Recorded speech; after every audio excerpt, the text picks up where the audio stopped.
सनातन वैदिक विश्व हिंदू धर्म सत्य प्रात्यक्षिक पुनर्जीवन। मी काशी विश्वेश्वर सरस्वती महाराज कलकी दत्तात्रय मंदिर शिरूर गोंडदी पाचवाडी येथून दिनांक 8/8/1960 पासून प्रचार करीत आहे। आपण विश्वक्रांती नवे ज्ञान आपण ऐका, सर्वात सांगत जा। दररोज संध्याकाळी 8 ते 5 8:15 पर्यंत किंवा जास्त वेळ असते। अवश्य लाभ घेणे। ओम गम गणपते नमः। ओम नमः शिवाय। ओम ऐं ह्रीं क्लीं चामुंडा विच्चे। ओम नमो भगवते सूर्यनारायणाय। ओम नमो भगवते वासुदेव हरि ओम तत्सत्। ओम भूम भुवं स्वं अहं जनः तपः। ओम तत्सत्सवितुर्वरेण्यं भर्गो देवस्य धीमहि धियो न प्रचोदयात्। ओम एकदन्ताय विद्महे वक्रतुण्डाय धीमहि तन्नो दन्तिः प्रचोदयात्। ओम लवं शं शं। ओम चतुर्मुखाय विद्महे हंसारूढाय धीमहि तन्नो ब्रह्मा प्रचोदयात्। ओम बम बम बम यम रम। ओम नारायणाय विद्महे वासुदेवाय धीमहि तन्नो विष्णुः प्रचोदयात्। ओम रम ओम डम डोळक्षात्। ओम महाज्वाला विद्महे अग्निदेवाय धीमहि तन्नो अग्निः प्रचोदयात्। ओम आपो ज्योतिरस्वामृतं भ्रमर्भुर्वा स्वरम। आज आपला विषय आहे भगवान कल्की दत्त पूर्णावतार हे मानवाचे प्रारब्ध सुधारणार याबद्दल बोलणार आहे। बहुतेक लोक सांगतात की तुमचं प्रारब्ध कधीच बदलणार नाही आणि ते सुधारणार पण नाही। तर ते का सुधारणार नाही, का बदलणार नाही, त्यात आपण एखादं रुच वाचू आणि मग पुढे सुरू करू। ओम ते प्रलास युष्टेशो सोमा पवित्राक्षरन् प्रोथन्तास्तु नुतः सनुतः भूरचेता प्रातातान् अप्रत्यसाहं। हे प्राचीन काळापासून प्रसिद्ध असलेले विविध सोमरस प्रातकाळीच गाळणीतून गाळून शुद्ध करून यज्ञाकडे आणले जातात। हे सोमरस प्राशन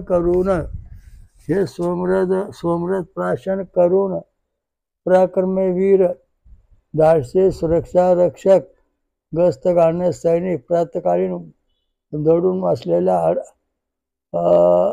अडाणी चोर दरोडेखोरांना पळून लावतात। आता याचं कारण असं आहे की प्राचीन काळापासून जगाच्या आरंभी हा सोमरस लोक पित होते कारण याच्यामध्ये शास्त्र असं आहे की तुमचं प्रारब्ध बदलायचं आहे आणि हे प्रारब्ध बदलायचं आहे तेव्हा आपल्याला 4 नंबरचा जो व्होल्टेज आहे त्याच्यावर हे सगळं घडणार आहे। आता उदाहरणार्थ असं आहे की तुमचं प्रारब्ध कसं आहे। आता बघा, प्रारब्धाच्या 4 जाती आहेत। माणसाचं प्रारब्ध कसं असतं। भूतियान मार्ग, दारू पिणे, गांजा वळणे, अमंगळ खाणे, कोंबड्या बकऱ्या संबंध ठेवणे, ही जे माणसं आणि देवदेवता आहेत यांचं प्रारब्ध भूतियान मार्गाचं आहे। वरण भात आमटी भात हे खाणे, चांगलं गोड धोड खाऊन राहणे व्यवस्थित, हे पितृयान मार्गाचं प्रारब्ध आहे। नंतर फळं खाऊन दूध पिऊन राहणे हे देवयान मार्गाचं प्रारब्ध आहे। आणि फळं खायची, फळांचा रस प्यायचा, पाणी नाही प्यायचं, हवा पिऊन राहायचं, हे ब्रह्मतत्व, हे ब्रह्मयान मार्ग सर्वोच्च प्रारब्ध आहे। आता आपल्याला आपल्या प्रारब्धातून बाहेर कसं पडायचं हा महत्त्वाचा मुद्दा आहे। आता हा फुगा आहे, या फुग्यामध्ये पाणी भरले, एक फुग्यामध्ये हवा भरला फुगा वर गेलेला आहे, पाणी भरला फुगा खाली राहिला। मग पाणी भरला फुगा म्हणला मला पण वर सोडा, मग फुग्यातलं पाणी काढून टाकलं तर हवा भरली, तो फुगा पुन्हा वर गेला। वर गेल्यानंतर तो वर फिरू लागला। त्याचं कारण काय, तर जे अमंगळ वस्तू खाणारी मंडळी आहे त्यांनी समजा फळं खाल्ली, दूध पिले, सोमरस पिलेत, फळांचा रस पिऊन राहिले, साधना केली, तर हवेत जसा फुगा वर जातो तसं याचं प्रारब्ध या ठिकाणी सुधारतं किंवा बदलून जातं। आता ते खाली जे फुगा पाण्याचा होता, गरगर फिरत होता, तिथे लोक म्हणले मग तुझं प्रारब्ध असंच आहे, तू सुधारणा आयुष्यात होणार नाही, तू इथंच फिरणार आहेस. पण त्या फुग्यातून ते पाणी काढून टाकलं आणि हवा भरली तेव्हा तो वर गेला. म्हणजे त्याचं प्रारब्ध सुधारलं पण आणि बदललं पण. तसं तुमचं प्रारब्ध जे आहे, प्रारब्ध तुमचं, हे जर तुम्हाला बदलायचं असेल साधना करून, तर तुम्हाला सोमरस पिणे एवढा एकच पर्याय ग्रंथात, वेदात सांगितलेलं, धर्मग्रंथात. होम हवन सुद्धा सोमरसाचंच करायचं असं सांगितलेलं आहे. आता होमामध्ये आपण पितृ मार्गाच्या आहुती देतो, देवन मार्गाचं काहीच करीत नाही. आणि पितृ मार्गामध्ये तीळ गुळ अमुक तमुक सोडतो, म्हणजे धान्य सोडतो. म्हणजे पितृ मार्ग तुमचा यज्ञ आहे, देवन मार्गाचा यज्ञ कुठे? हे प्रारब्ध तुमचं पितृ मार्गाचं आहे. आणि जेव्हा आपण होमामध्ये रोज थोडासा का होणार सोमरस सोडतो, तेव्हा तो देवन मार्गाचा प्रारब्ध सुरू होतो. म्हणजे आपण जे कर्मकांड रोज करतो त्याचा विचार करायला पाहिजे. हविष्य अन्न, त्यांची मोठी यादी, गहू, तांदूळ, नंतर तूर डाळ, मूग डाळ, उडीद, हे सगळं जे आहे हवनचं, हे पितृयान मार्गाचं साधन आहे. आणि या ठिकाणी पितर देव जे पृथ्वीवरचे ते येऊन ते हवन घेतात. आणि स्वर्गातले जे देव आहेत त्यांना फळाचं होम हवन आहे, सोमरसाचं हवन आहे, ते स्वर्गातले देव घेतात. मग त्यांचं प्रारब्ध कसं, आपलं प्रारब्ध कसं, आपलं पित्रांचं कसं, नंतर हे देवलोकांचं प्रारब्ध कसं, आणि हे खाणाऱ्या पिणाऱ्यांचं जे प्रारब्ध आहे ते कसं. तुमचे देव जर समजा कोंबड्या बकऱ्या खाणारे असतील, चेडे गोटे, तर तुमचं प्रारब्ध ते भूतासारखं त्यासारखंच आहे, त्यात काही बदल होणार नाही, तुमची सुधारणा पण होणार नाही असं वेदात सांगितलेलं आहे. कारण का, तर तुम्हाला सोमरस पिऊनच साधना केली पाहिजे, तेव्हा तुमचं शरीर देवांच्या शरीराशी समतोल होईल आणि मग तुम्हाला स्वर्गात प्रवेश मिळेल, तसा मिळणार नाही. आता हे जे प्रारब्ध आहे हे पूर्वपारापासून त्यांनी प्राचीन काळापासून आलेले, प्राचीन जगाच्या आरंभीपासून आलं. कसं काय आलं बा, सांगायचा मुद्दा आता मत्स्य अवतार घेऊ. मत्स्य अवतारने काय केलं, सत्यवृत्त राजाला सांगितलं होता प्रलय येणार, तू नाव बनव. त्यांनी भली मोठी नावं बनवली आणि त्याच्यामध्ये 7 ऋषी म्हणजे क्रतू, पुलस्त्य, आत्री, अंगिरा, वशिष्ठ आणि मरीचे 7 ऋषी, सत्यवृत्त 8 जण बसले. हे 8 जण बसले आणि सगळ्या प्रकारच्या जोडा घेतला, पशुपक्ष्यांचा, गुरांचा, 84 लक्ष योनीचा. आणि त्याच्या प्रलयामध्ये सगळे वाचवले, धान्य बिन्य, आणि पुन्हा या शिरूरच्या येण्यात उतरून त्यांनी पुन्हा आपलं कार्यक्रम परत सुरू केला. म्हणजे याचा अर्थ असा आहे की या ठिकाणी हे जे प्रारब्ध आहे हे प्राचीन काळापासून आलेलं, या देवांनी जसं तसं म्हणजे मत्स्य अवताराने चालवलं. कच्छ अवतारामध्ये समुद्र मंथन झालं, ते मेरू पर्वत खाली जाऊ लागला. मग आदिनारायणी त्या कुर्माचा अवतार घेऊन आपल्या पाठीवर त्याला तारलं. देवाने दानवांचं समुद्र मंथन झालं, त्यातून 14 रत्न अमृत निघालं. मग अमृत निघाल्यानंतर अमृत मोहिनी, भगवान महाविष्णूने मोहिनी अवतार घेतला, अमृत पाजलं देवांना आणि मदिरा पाजली राक्षसांना. याचं कारण का, तर राक्षसांचं जे प्रारब्ध आहे ते देवासारखं नाही, म्हणून देवांचं जे प्रारब्ध आहे ते राक्षसासारखं नाही. म्हणून हे हजारो पिढ्या जरी गेल्या तरी जोपर्यंत मदिरा पिणारे लोक आहेत, मद्य पिणारे, त्यांची अनुष्ठा किंवा त्यांची प्रारब्ध बदलणार नाही, ते तसंच राहणार. पण त्यातूनच जो फळं खाऊन राहील, वरच्या प्रकारचा अभ्यास करीन, तो मोठा होणार. ओम अग्नुषे पौमाना पांचन्या पुरोहितात महागयम, याचा ऋषी शनक. देवता अग्नी, गायचन, षडदस्वर, ऋग्वेदासे. ब्राह्मण, क्षत्रिय, वैश्य आणि क्षुद्र, अतिक्षुद्र, या सर्वांना देव धर्म करण्याचा अधिकार आहे. परंतु सगळ्यापेक्षा यांचं आचरण श्रेष्ठ पाहिजे. म्हणजे हे जे प्रारब्ध आहे, ब्राह्मणाचं प्रारब्ध, क्षत्रियाचं प्रारब्ध, वैश्याचं प्रारब्ध, क्षुद्राचं प्राप्त, अति क्षुद्र त्याचं प्राप्त जे आहे, या सगळे प्राप्त जे तुम्हाला चिकाटले, यातून तुम्हाला बाहेर पडायचं असेल तर सोमरस प्या आणि उत्तम मार्गातून वाटचाल ब्रह्मस्थितीत यामध्ये तुमच्या जुनी प्राप्त संपली आणि तुम्हाला नवीन प्राप्त बदललं किंवा त्याच्यात बदललं किंवा त्याच्यामुळे सुधारणा झालेली आहे समज.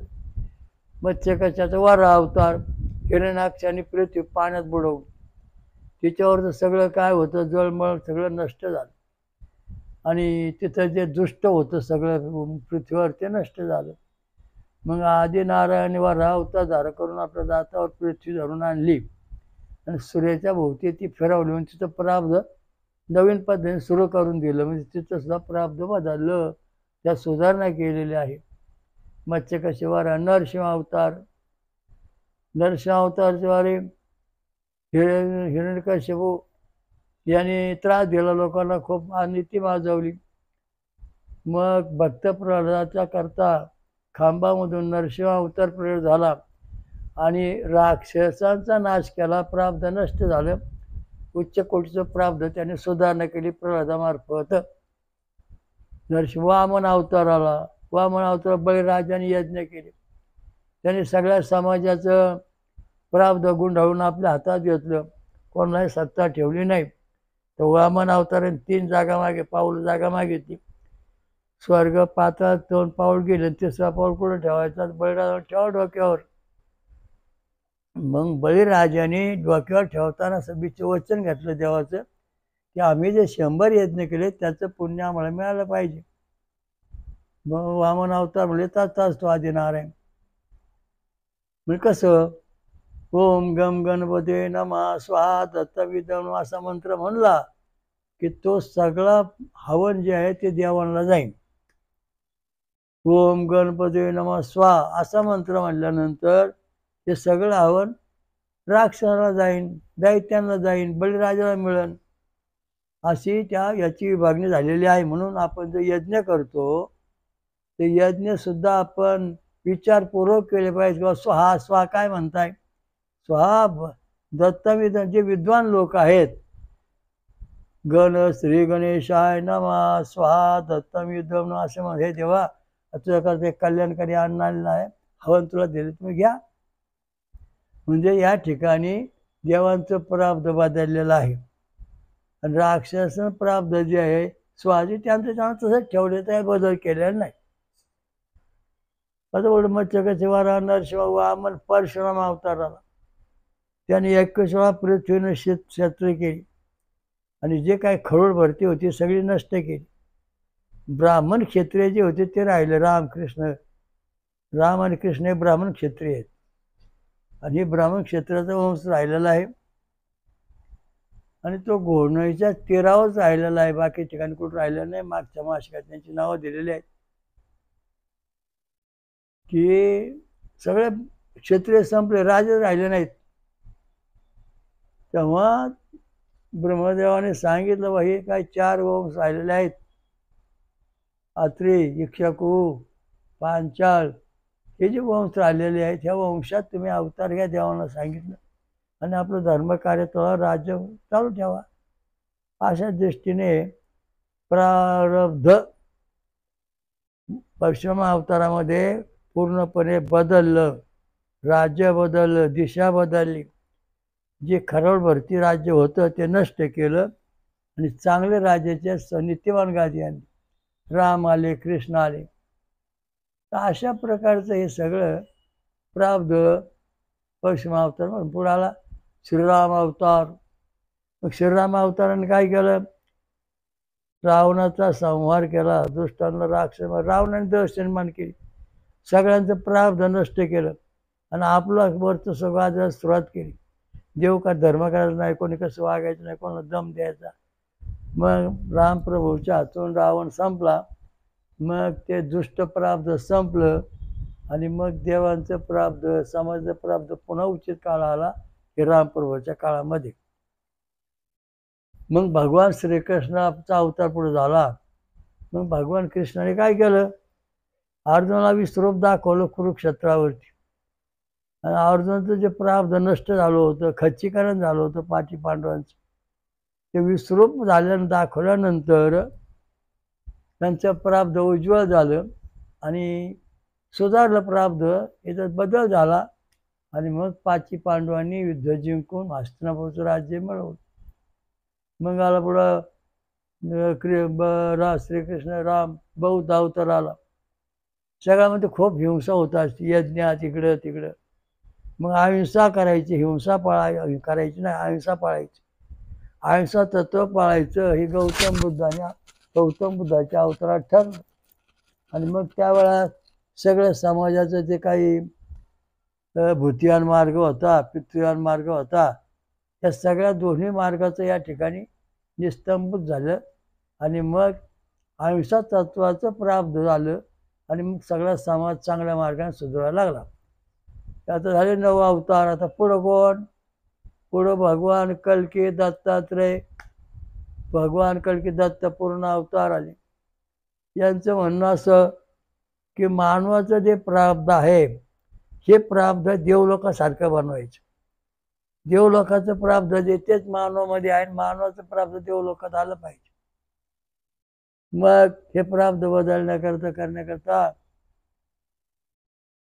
अकारस्य ब्रह्मा उकारस्य विष्णू मकरस्य रुद्रार्धमात्रस्य प्रकाशनाद अशा दृष्टीने घोषणा झाली.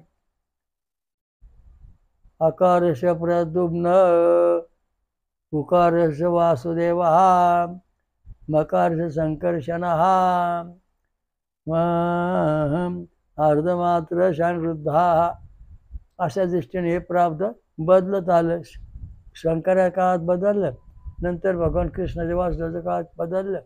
हे 4 देव 4 प्रारब्ध झाले. मग त्याच्यानंतर जो आकार जो आहे, आकारामधला जो प्रद्युम्न आहे त्याच्यापासून रक्तगड ये बी झाला. म्हणजे मानवाचं प्रारब्ध या ठिकाणी देव स्वरूपात गणेश स्वरूपात आलं. नंतर ओकार मात्र प्रारब्ध ओर रक्तगड झालं, सुदर्शन चक्रामध्ये आलं. मग या ठिकाणी हे प्रारब्ध विष्णू स्वरूप झालं. मग पुढं मकाराचं ये स्वरूप म्हणजे शिव स्वरूपाचं शुद्ध स्वरूपाचं रक्तगट हे आला आणि त्यांचं इथं प्रारब्ध बदललं, मानवाचं प्रारब्ध बदललं. पुढं अर्धमात्रामध्ये सूर्यनारायणाचं प्रकाश चक्र आलं आणि हे तिथून पुढं मग बी रक्तगट तयार झाला आणि मग मानवाचं इथं सूर्यासारखं प्रारब्ध बदललं. पहिले याचं सुधारणा झाली. या दशावताराने मानवाचं प्रारब्ध कसं कसं बदललं हे तुम्हाला आता सांगितलं. आता भगवान कल्की दत्त पूर्ण अवतार आकारामधून गणपती म्हणजे रक्तगट मानव स्वरूपात आला. उकारामधून सुदर्शन चक्र, नंतर विष्णू स्वरूप वो रक्तगट मानव स्वरूपात आला. नंतर मकारामधून शिवलिंग म्हणजे हे चक्र हे मानव स्वरूपामध्ये रुद्र स्वरूपात आलं हे रक्तगट. नंतर अर्धमात्राचं सूर्यनारायण चक्र हे मानव स्वरूपात आलं बी रक्तगट. अशा दृष्टीने मानवाचं प्रारब्ध जे आहे ते देव स्वरूपामध्ये कल्की दत्त महाराजांनी आणलं. भगवान कल्की दत्त पूर्ण अवतार यांनी पूर्ण ज्ञान दिलं, कल मिटवला. दरबारला अवताराची वाट पाहायची गरज नाही तुम्हाला.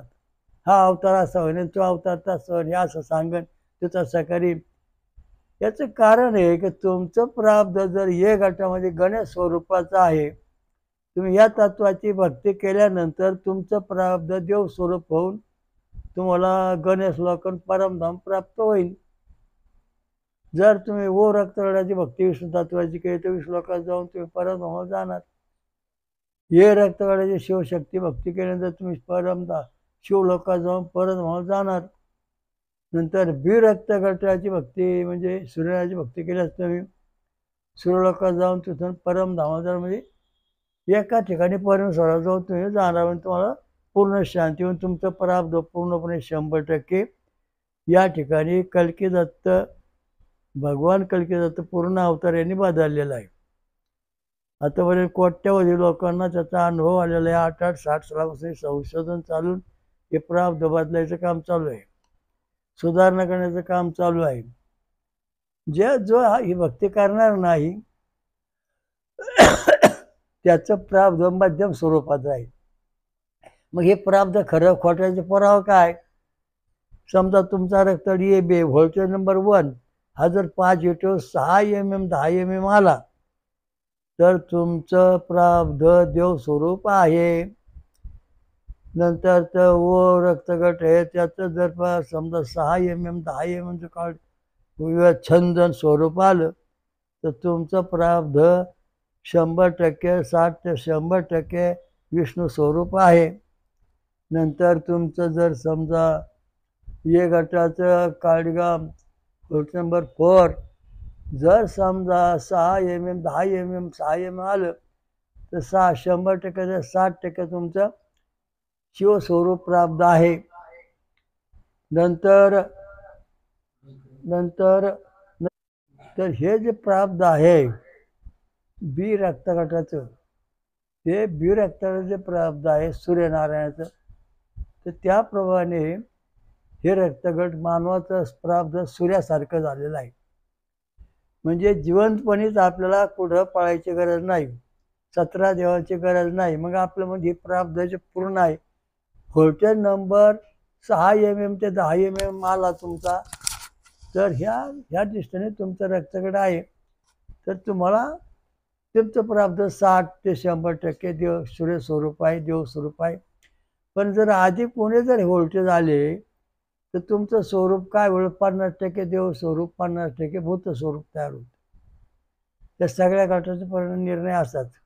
जर निगेटिव्ह आलं सगळं तुमचं गट तर तुमचं राक्षसी स्वरूपाचं प्रारब्ध आहे, देव स्वरूपाचं प्रारब्ध नष्ट झालेलं आहे. कसं?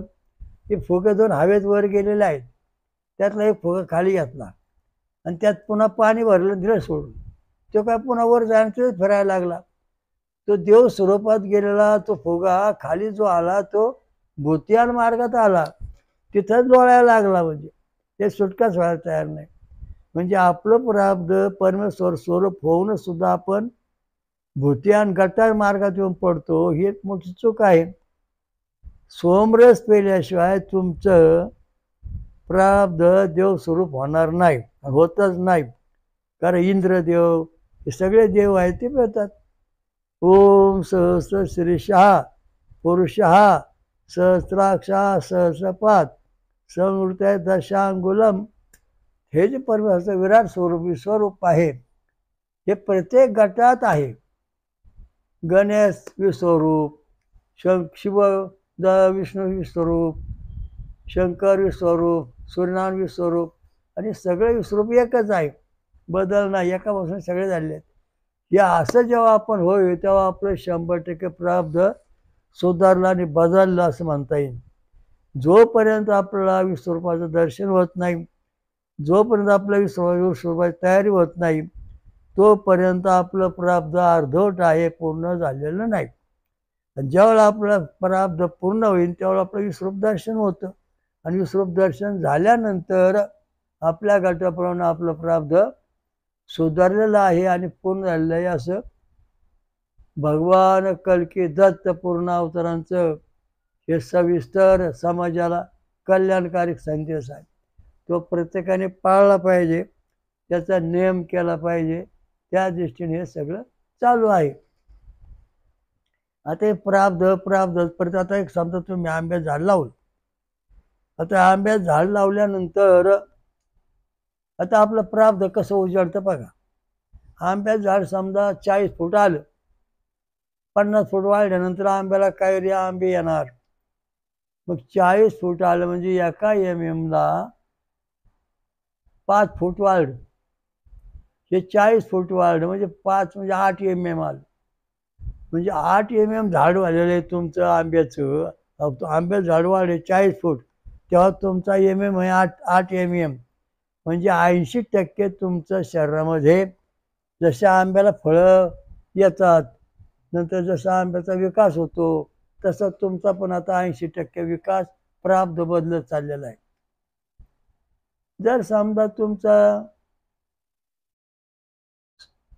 40 समजा 50 फूट झाड वाढलं आंब्याचं, तर तुमचं 10 mm आहे आणि त्याला 100% आंबे येणार आहेत, मोहर येणार आहे. त्याप्रमाणे आपल्या शरीरामध्ये जे गाय ते छंद, उष्णिक छंद, अनुष्टुप छंद, व्रते छंद, पंक्ती छंद, त्रिष्टुप छंद आणि जगत छंद, हे जे छंद आहेत हे सगळ्यांचा विकास झालेला आहे आणि त्यामुळं आपलं प्रारब्ध पूर्णपणे 100% वाढलेलं आहे. जसं आंबा लावल्यानंतर त्या आंब्याला तुम्ही 1000 कैरी आलेले आहेत, आंबे आलेले आहेत, म्हणजे आंबा हा विश्वरूपात प्रगट झालेला आहे आणि तुमचं भाग्य उजळलं आहे आणि ते प्राप्त झालेलं आहे. तसं दुसऱ्याने एक आंबा लावला, खडकाव लावला, तेव्हा त्या आंब्याला आले 10-20 कैऱ्या आंबे आणि त्यावेळेस त्याचं कार्डिगा माझे कोणी झालं. म्हणजे त्याचा अर्थ आहे याच्यामध्ये देव आणि पितर अशा संमिश्रामध्ये त्याचं प्रारब्ध फिरू लागलं त्या आंब्याचं. तिसऱ्याने एक आंबा घेतला आणि कोय डोक्यावर ठेवली, होऊ द्याचं कोय सोन्याची, देवा होऊ द्याचं सोन्याची. ते प्रारब्ध कोय सोन्याची झालीच नाही. ते गुरु महाराजांनी म्हणले, काय रे बाबा, काय चाललंय? मला महाराज तुम्ही मला फसवलंय, तुम्ही मला आंब्याची कोय दिली, या सोन्याची झाली नाही, चला फिराय पुढं. मग ते गेले खडकावरच्या आंब्याकडे, त्याला 5-50 आंबे आले. मग गेले त्या पवट्याच्या आंब्याकडे, त्याला 1000 आंबे आले. त्यांनी सोन्याचा कोया बनवलेला आंब्याचा खर्च करून, उत्पन्न वाढून. अशा दृष्टीने जे प्रारब्ध आहे ते प्रारब्ध सुधारता येतं किंवा वाढवता पण बदलता येतं.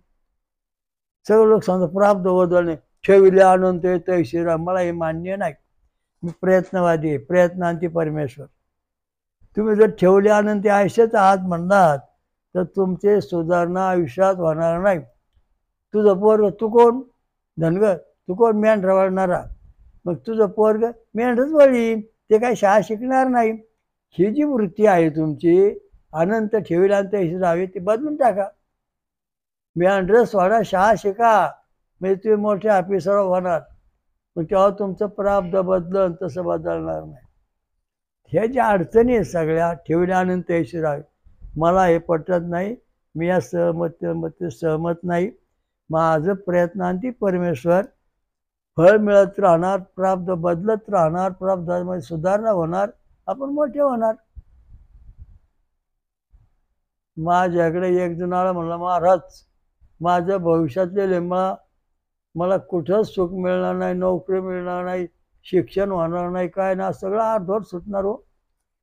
मी त्याला सांगितलं, तुझा गट कोणता तो सांग, त्याप्रमाणे तू भक्ती कर आणि मग तुझं प्रारब्ध बदलन. त्यानंतर सुरू केल्यानंतर तो आता पुढे जवळजवळ एलिबली भक्त झाला. कोणतेच म्हणला प्रारब्ध बदललं. म्हणजे आपण जेव्हा विश्वास ठेवतो वाक्यावरच नाव, असं होईल तसं काय होणार नाही. 1000 वर्ष तुमच्या आजोबाचे देवाला पाणी घालून मेले, कोणी झाले का मोठं? कोणीच झालं नाही.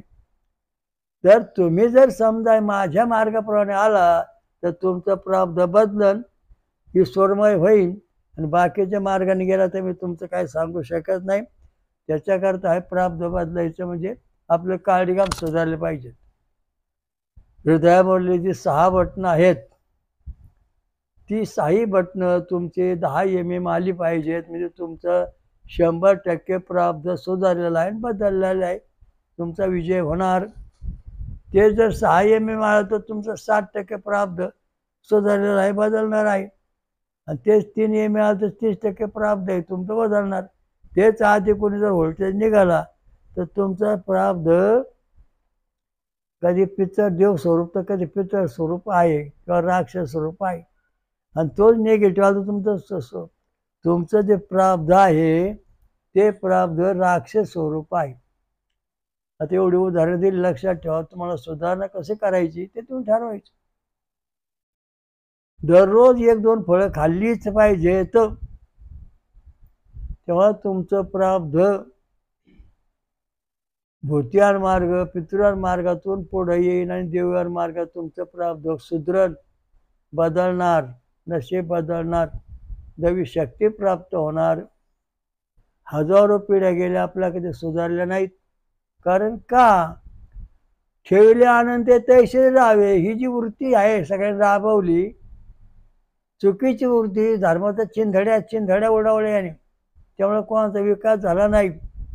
प्रयत्नांती परमेश्वर, वाळूचे कण रगडतात तेलही गळे, अशी परिस्थिती आपली जेव्हा होईल तेव्हा आपण प्रारब्ध जिंकू, प्रारब्ध बदलू, प्रारब्ध सुधारू, आपण मोठे होऊ. तसे होणार नाही. म्हणून आजचा आपला जो विषय आहे तो प्रारब्ध आपल्या शरीरामध्ये व्यवस्थित आहे का? आता सगळ्यात प्रारब्धाचा नंबर जो आहे तो 4 नंबर व्होल्टेजचा आहे. आज शंकर भगवानाची देवता आहे. हे जे 4 नंबरचं व्होल्टेज जर समजा तुमचा 10ला 10 MM तर तुमचं 100% प्रारब्ध सुधारलेला आहे. 6 MM आला तर 60% प्रारब्ध आहे. आणि तो जर ते 4 नंबरच्या आधी कोणी आला तर तुमचं प्रारब्ध अर्धवट आहे. कधी देवरूप कधी मानवरूप, कधी देवरूप कधी मानवरूप, याच्यामुळे तुम्हाला सुख शांती मिळणार नाही. आणि तो 4 नंबरचा व्होल्टेज जर निगेटिव्ह आला तर तुमचं प्रारब्ध राक्षसी स्वरूपाचं प्रगट होते.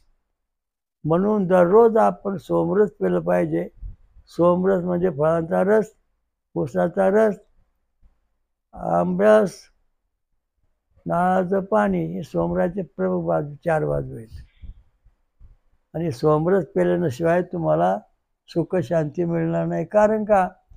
हिंदू धर्मामधला वेदामधले कुठले देव वरण भात आमटी खात नाहीत. प्रत्येक देव सोमरस पितात असं उल्लेख आहे 4ही वेदामध्ये. पण तो वरण टाका आणि तर भात टाका ना, असं करा आणि तसं करा आणि तामूक सोडा, म्हणजे सोमरस आणि तूप हे हवन सांगितलं. हे हवन होमा सोडतात तर स्वर्गासारखं सुख प्राप्त आपलं निर्माण होईल. आणि आता याच्यामध्ये ओम यज्ञ यज्ञ देवस्थान धर्म आणि परमसंत हे नाकम म्हणून संती देव हा असं म्हणलेलं आहे की पुरुष सूक्ताचा जो 16 ऋषी आहे त्यात सांगितलं की यज्ञ करणारी जी माणसं आहेत, ज्यांनी यज्ञाचं सोमरस सोडलेलं आहे, ज्यांनी सोमरस देवाला पाजलेला आहे आणि जे स्वतः सोमरस पेलेले आहेत, त्यांचं प्रारब्ध सुधारलं असून ते बदललेलं आहे. आणि हे यज्ञ करते लोक देवात म्हणजे स्वर्गात पोचलेले आहेत. तेव्हा तुम्ही सुद्धा स्वर्गात पोचू शकता. अशा पद्धतीने भक्ती केल्यानंतर वैदिक मंत्राशिवाय तुम्हाला देवलोक प्राप्त होत नाही. आता हे उदाहरण सांगतो. विश्वामित्र ऋषी, गायत्री, विश्वामित्र, सविता देवता, गायत्री, छंद, षडजा, स्वरा हे 4ही तत्व पूर्ण पाहिजेत. ओम भूम वा ओम स्वा ओम महा ओम जना ओम तप ओम सत्यम ओम तत्सवितुर्वरेण्यं भर्गो देवस्य धीमहि धियो यो नः प्रचोदयात्. असा मंत्र म्हणूनच आपली संस्कृती सुधरण, आपलं प्रारब्ध बदलणार आहे. तसं बदलणार नाही. ओम सहस्रशीर्षा पुरुषा सहस्राक्षा सहस्रपात भूमी विश्वतोर्त्यादी दशांगुलम, हा मंत्र जेव्हा आपण पूर्ण म्हणून हे दर्शन जेव्हा आपलं पूर्ण होईल किंवा ही अवस्था जेव्हा आपल्याकडे येईल तेव्हा आपलं संपूर्णपणे 100% प्रारब्ध सुधारलेलं आहे किंवा बदललेलं आहे. लक्षात ठेवा. ठेवले आनंते असे त्याच्यावर लक्ष ठेवू नका. ठेवले आनंते सुधारणा करावे, परमेश्वर प्राप्ती करावी, त्याच वेळी घेऊन बसू नका. जग पुढं चाललंय, तुम्ही मागे चाललायत. जग पुढं चाललंय, तुम्ही मागे चाललात. जग पुढं चाललंय, तुम्ही मागे चाललात. तुमचे देव सुद्धा तुम्ही गटरात टाकलेले आहेत. देवाला म्हणे काय? भूतियान मार्गाचं जेवण, पितृयान मार्गाचं जेवण, देवयान मार्गाचं जेवण कुठे? देवाला जेवण. ह्या देवीला म्हणे पुरणपोळी, त्या देवाला म्हणे अमुक नव्यात. सगळ्या देवाला निर्णय सगळे तुकडे तुकडे करून टाकले. आणि सगळे देव जे आहेत, हे जे सोमरस पिऊन अमृत पिऊन राहणारे जे देव आहेत, त्यांना तुम्ही तुकड्या वाकड्या बसवलं म्हणजे ते खाली त्यांचं प्रारब्ध नष्ट झाले. देवांचं प्रारब्ध नष्ट झालं, तुमचं प्रारब्ध संपलं, बस तुमच्याकडे देव आहेत देवाऱ्यामध्ये. काय त्यांना रोज खायला सांगा? अहो जेवणच नाही त्यांना. जर तुकडा सुद्धा ठेवत नाही तुम्ही. देवाला सोमरस, फळांचा रस, फळांचा रस हा देवांचं खरं भोजन आहे. वेदात सांगितलेलं आहे त्याप्रमाणे देवाला ते नैवेद्य दाखवायला पाहिजे. तुमच्या देवाला पुरण पोळ्या, कोंबड्या, बकरं, हे सगळं भूतियान मार्गातलं देवाला जेवण देऊन, नंतर पितृयान मार्गात देवाला जेवण देऊन तुम्ही त्या देवांचं मोक्ष जे प्राप्त आहे ते खाली आणलं. एखादा तुमच्याकडं देव आला आणि त्याला जर भूक लागलं, ते काहीतरी देव रावलंय भूक लागली, नाही नाही आता इथं आमच्याकडे जेवायला काय नाही, हे वरण भात खाली धरा, या अशी जर तुमची वृत्ती होत असन तर देवाचं नशीब सुद्धा तुम्ही पालथं पाडलं, देवाला सुद्धा नष्ट केलेलं आहे, त्याचं प्रारब्ध बिघडून टाकलं. असं हा धर्मातल्या ज्या रीती आहेत त्या सोडून द्या. या अंधश्रद्धा आहेत, या अंधश्रद्धेतून बाहेर पडा. आलं भूत, आला खैस, आला अमुक. कारण याचं कारण असे, तुमच्या शरीरामध्ये भूतियान मार्गाचे जे कण आहेत, पितृयान मार्गाचे कण आहेत, म्हणून तुम्हाला नेहमी भूत देव पितृच दिसतील, बाकीचं काही दिसणार नाही. तुमच्या शरीरात जेव्हा देवयान मार्गाचे कण निर्माण होतील तेव्हा तुम्हाला देव दिसतील. म्हणून आपल्या शरीरामध्ये देवयान मार्ग दिसण्याकरता रोज एक फळ खाल्लं पाहिजे. कंदमुळं खाल्ली पाहिजेत. कंदमुळे, बटाटा आला, नंतर तुम्हाला सांगतो फळं आली सगळी. तर अशा दृष्टीने हे रोज तुमचं भोजन पाहिजे. त्याच्याशिवाय हिंदू धर्मात सुधारणा होणार नाही. आणि तुम्ही जर असे राहिले ना, तुमचा कधी सुधारणा होणार नाही, तुम्हाला सत्य काय सापडणार नाही. देव आहे का? नाही. कारण तुमचं शरीर म्हणून भूतियान मार्गाचं आहे, तुम्हाला काय दिसणार आहे? पितृयान मार्गाचं आहे, काय दिसणार आहे? देवयान मार्गात शरीर होईल तेव्हा दिसन. देवयान मार्गात शरीर झालं पाहिजे, ब्रह्मन मार्गात आपण अवस्था शरीर निर्माण केली पाहिजे. देह शुद्ध करून भजनी भजावे, असं संतांचा संदेश आहे.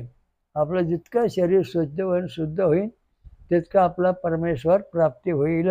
आपलं प्रारब्ध सुधरल, प्रारब्ध बदलल, आपण मोठ्या पदावर येऊ. तुम्ही कुठल्या जातीचे तर संबंध नाही, सर्वांना देव धर्म करण्याचा अधिकार वेदाने सांगितला.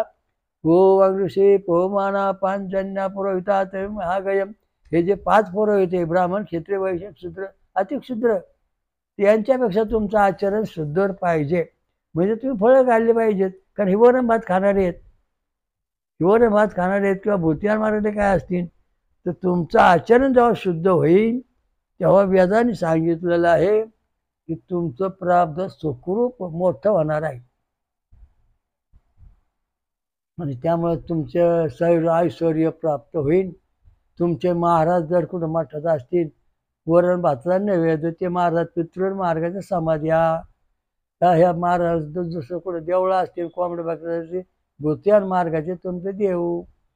ज्या ठिकाणी फळांचा सण दूध देतात तो ज्या ठिकाणी ती गादी असेल ती देवयान मार्गाची गादी. म्हणजे या ठिकाणी उच्च कोटीचं प्रारब्ध, ते नीच प्रारब्ध, मध्यम प्रारब्ध, उच्च कोटीचं. याच्यापेक्षा उच्च कोटीचं म्हणजे जिथं फळाचाच रस देवाला पाणी म्हणून दिला जातो आणि आपण पितो, ती जी गादी आहे ती परब्रह्म स्वरूप गादी आहे. विचार करा आपण कुठे आहोत, कुठे चाललो, काय चाललं, काय करायला पाहिजे. वेदांचा अभ्यास करा, वेदांताचा मार्ग करा. वेदांताचार्य वेदाचा अभ्यास करणारे जे भक्त आहेत त्यांची गाठ घ्या, म्हणजे तुमचा उद्धार व्हायला फार वेळ लागणार नाही. बोला श्रीरामलिंग महाराज की जय. हो हयग्रीवा घोर नदी गंगा मैया की जय. ओम सहस शीर्षा पुरुषा सहस्राक्षा सहस्रपात स्वभूमिश्वतो वृत्त्यादिदशांगुलम स्वयंभू विश्वराजा श्री अमृतमंथरेश्वर कलकत्त महाराज की जय. जगात आणि महाराष्ट्रात 5 महाशक्तीपीठ निर्माण करणारी महापंचसागरेश्वरी स्वयंभू महादुर्गा माता की जय. शनीश्वर महाराज की जय. बजरंग की जय. सर्व देवदेवता की जय. साधु संतन की जय. सर्व समाज की जय जय जय हरिओम तत्सत श्री गुरुदेव दत्त.